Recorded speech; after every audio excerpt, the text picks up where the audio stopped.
2 సార్లు అయింది రైతు బంధు రాలే ఇవ్వాలి కదా 2 సార్లు అయింది కదా రైతు బంధు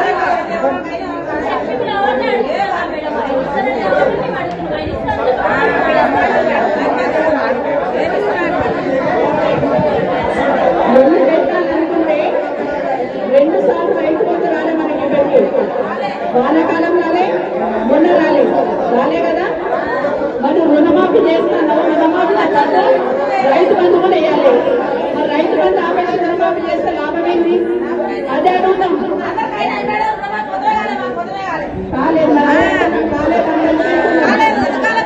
రైతు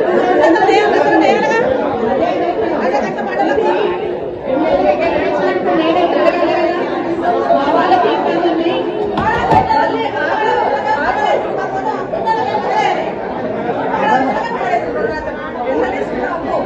తీసుకున్నాం అప్పుడు 2 లక్షలు కట్టుకుంటే కదా కట్టాలంటే కడుగా మేడం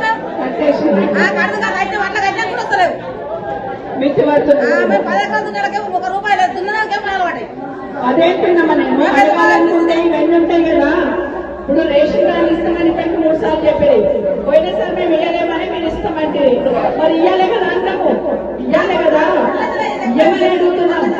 బాబు మేము ఇయ్యలేదన్నావు మీరు ఇస్తామన్నారు అదే ఇవ్వమని అడుగుతున్నాము అన్నిటికీ 100 రోజులు గ్యారెంటీ కాగానే సంతకాలు మేము ఇచ్చింది కదా గదే అడుగుతున్నాం నేనేమన్నా అక్క చెల్లెలు వచ్చింది కాబట్టి తులం బంగారం అన్నా కాబట్టి అది బాకీ అంటున్నాం అంతే ఇంకేమంటలేదు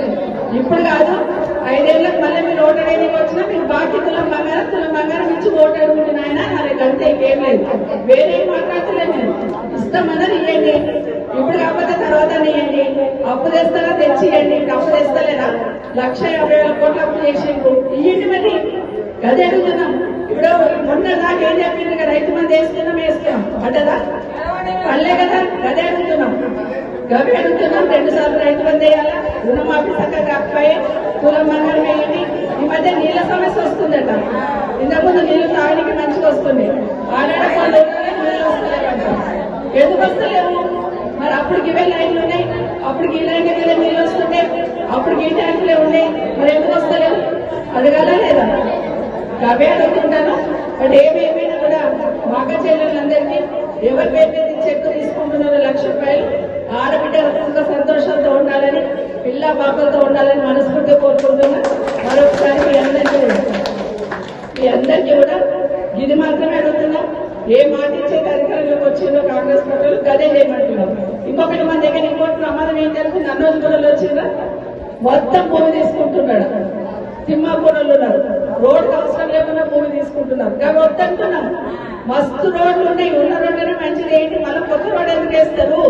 దగ్గర 3,000 ఎకరాలు మనకు అందుకున్నదే తీసుకుంటున్నారు మళ్ళా ఇప్పటికే 14,000 ఎకరాలు తీసుకున్నాం మళ్ళా 3,000 ఎకరాలు అయితే ఎక్కడ పోవాలి మిచ్చుకొని తినాల్సి వస్తుంది భూమి తీసుకోకుండా గవే మేము అడుగుతున్నది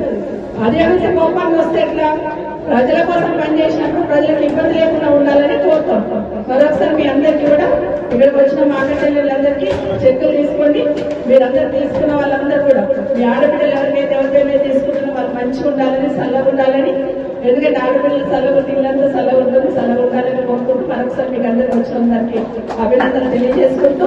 ఏ ఊళ్ళోనైతే పిలుస్తామో చెక్కులు ఆ ఊరు సంబంధించిన నాయకులు ఖచ్చితంగా వస్తారు స్టేజ్ మీదకి రావద్దు కానీ స్టేజ్ కింద ఎవరైనా ఉండొచ్చు ఈ పార్టీ ఆ పార్టీ సంబంధం లేదు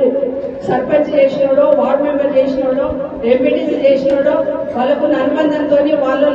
ఖచ్చితంగా వస్తారు వచ్చినప్పుడు స్టేజ్ మీదకి రానివ్వము స్టేజ్ ప్రోటోకాల్ ప్రకారం కూర్చోబెడతాం కానీ స్టేజ్ కింద ఏ జెండా పట్టిన నాయకుడైనా స్టేజ్ కింద ఉండడానికి వస్తారు